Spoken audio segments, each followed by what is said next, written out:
What is up, YouTube? This is Nick. I'll give you one guess what I'm working on today. So, F-150 stuff. I've been having a miss at idle.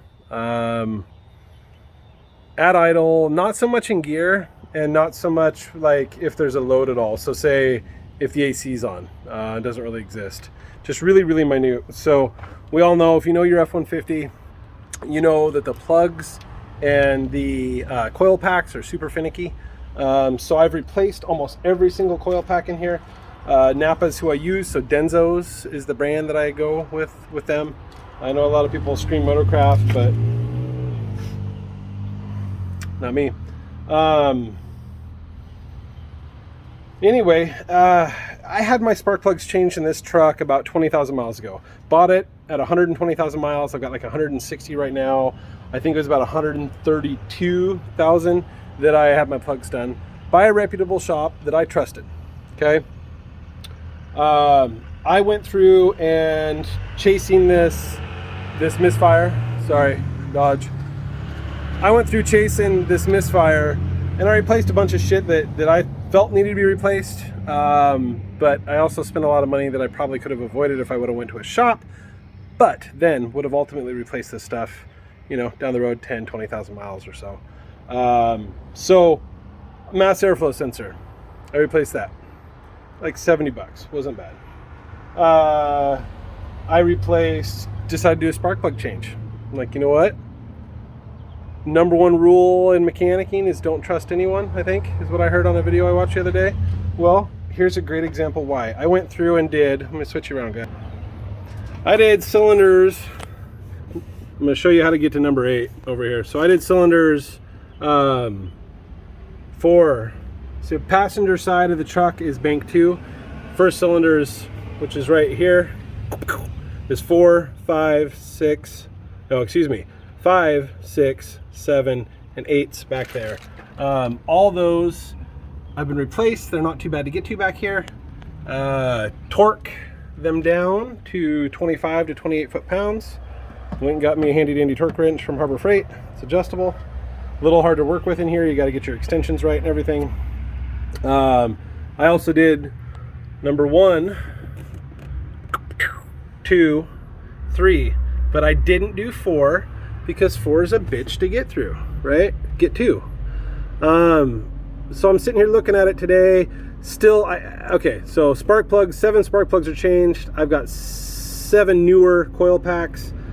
Got a new mass airflow sensor. I unplugged my VCTs right here, solenoids. So one on each side, one's underneath here. I unplugged those, and my miss almost entirely went away. It was a pretty rough miss. So probably didn't need to do my plugs, right? But I replaced those as well. If you guys want me to explain how I replaced those, my valve covers are fucked, and my valve covers are fucked. It was not an easy job to replace those. I mean, it was, but you had to be brave. So another video, if you guys want a description of that, let me know. It's starting to rain. So to get to that number 4 plug and coil, you can get to the coil pretty easily, but you have this heater core line that goes right over the top of it. And I mean, you can see the number 3's plug, the top of the coil pack on number 3. You got like inch, maybe half inch of clearance. Then you have to reach past that into the back to get to that other fucker. Sorry for the foul language, but I'm a little shocked right now. So let's show you what all goes in here. This is the bracket for the PCM. It bolts in right here, okay? So that's sitting there. This is the PCM, power control module. It sits right on top of that, right about here.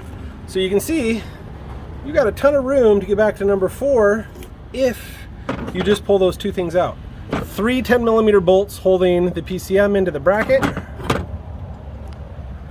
3 10mm bolts holding the PCM to the firewall, PCM mounting bracket to the firewall.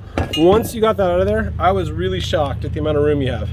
I mean, that's it right there. I mean, that is wide open. So, again, going back to the first rule of mechanicking is don't trust anybody. Here is why. You tell me what you think on this. I'm gonna show you the spark plugs. I've got 1, 2, 3, 4, 5, 6, 7 of them.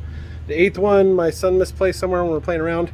I'm trying to have my kids help me do mechanic work because it teaches them things, right? I mean, these cars, newer cars, are getting so hard to work on for the average Joe that they might not learn much, but they do learn a little bit of self-worth, and they learn that nothing's impossible. I mean, mechanic can be really difficult on some jobs, right?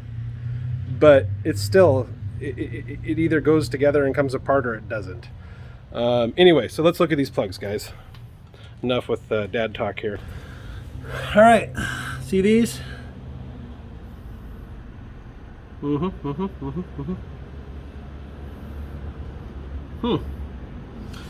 at the threads on that, dude. Look at the wear on it. That, I mean, I'm sorry, I don't think that plug ever has been out. Like, ever in its existence has it left this motor. So, and here's kind of another reason why I don't think so, is look at the electrodes on the tops. Focus. Look at the electrodes on the top of this. I'm sorry about the camera, but I'll just hold 2 of them up side by side. See how small that one is? It's really hard to see. My camera doesn't want to focus. I'm sorry. So look at how small that one was. That one's just different. It's bigger. All of these looked pretty damn small and worn down. This one's a little bit bigger, but still pretty small. Go back to this one. Look how much that thing sticks up. It's a giant. Anyway, y'all, I'm thinking, looking at this here, looking at all these threads on these, number one, I think that this one was loose back here. Number 2, I don't think it's ever been out. Nope. Anyways, I'm gonna put the Ford back together. Thank you guys. Hope everybody's doing well. Hope you have a good Memorial Day weekend. Thank you for all the troops. Thank you for everybody that's lost their lives for our country and for the freedom that we have. You guys, peace out.